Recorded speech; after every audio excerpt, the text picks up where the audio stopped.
Vice President Kamala Harris has a tight schedule in which to decide on a running mate. Around a dozen people are being vetted. The outside team handling this vetting process began holding conversations with some of the candidates on Tuesday.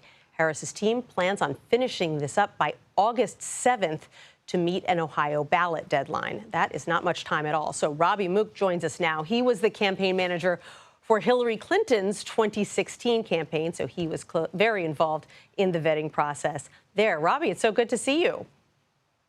Really great to be on. Thanks so much for having me. I remember, Robby, trying desperately to get any shred of information out of you for months about who Hillary Clinton's running mate was going to be. Obviously, now we're looking at weeks, not months. Explain how the vetting process normally works and how it's going to have to work in this case when the team has just 2 weeks to pick a running mate. Yeah, well, yes, normally you have months to do this. Now we're down to weeks. I would even argue days on this because I think that this team is trying to move faster on this. Look, you usually start with a list of maybe 20 people, get that down to 10 people, really vet those 10 people hard. You hire a professional law firm. Eric Holder's firm has been retained again this time to do that. Winnow that down even more to, let's say, 3 or 4. And the thing that we had the opportunity to do on the Clinton campaign that I don't know how much time the Harris campaign is going to have to do is get these folks out on the trail, watch how they campaign, watch how they perform. We've seen a lot of the people being talked about on cable television, for example, but there's probably not as much time here to actually go campaign with the nominee in the way that you'd like to be able to do.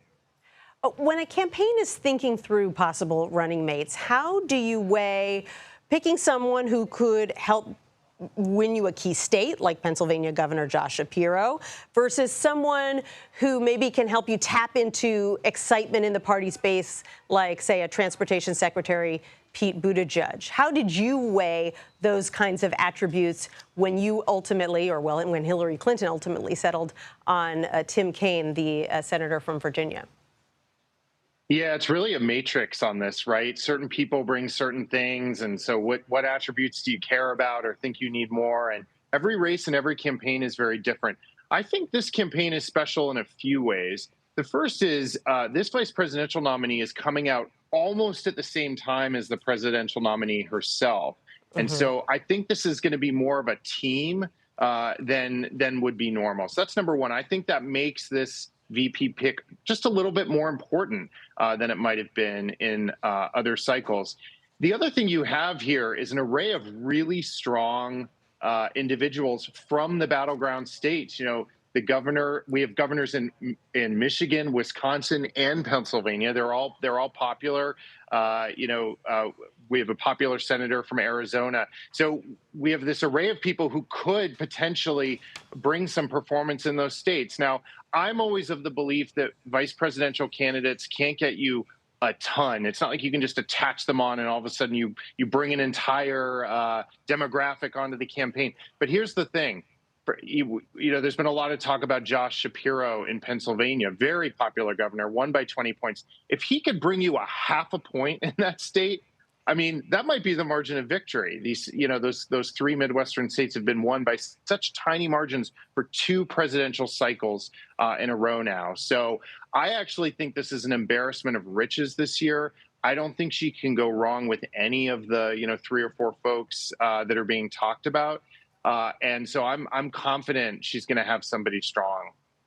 Robby, I thought about you on Sunday afternoon when President Biden announced that he would be stepping aside, because I thought back to the 2016 campaign and what would have happened if someone came to you 3 months before Election Day and said, hey, guess what? This is no longer the Clinton campaign. This is now the Kaine campaign. You've got to completely turn this ship around. You've got to focus it around an entirely different candidate, an entirely different strategy. How difficult would that be?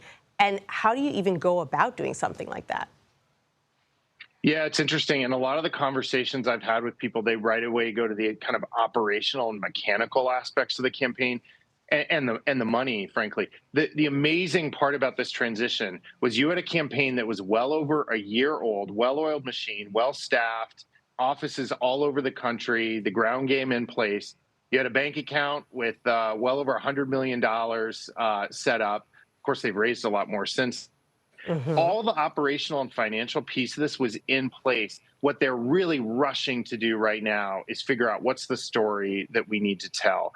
But this team is also very familiar with her. She's the vice president. It's not like she was a governor halfway across the country, and so they're moving very fast at Future Forward.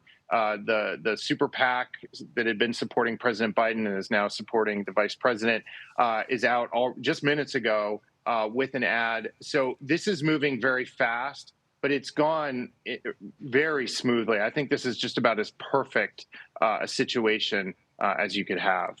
Do they need to bring, do you think, an individual or a few individuals in from the outside who can really capture the vice president's voice in the same way that they were really focused on capturing Joe Biden's voice until about 5 days ago? Yeah, and I'm sure you're going to see, some definitely new people come in. Obviously, the vice president had a team already in place, both on her official side and on the campaign side. So I think you'll see those people move into roles. But it's not. A campaign needs to be able to do certain things, and in this case, it needs to be able to tell a story. So that might be one people, that might be two people, but I'm confident they'll bring together the team that they need. Yeah. Okay. Well, we'll be watching because they'll have to do it soon. Robby Mook, the Exactly. former campaign manager for Hillary Clinton in 2016. Thank you so much for joining us.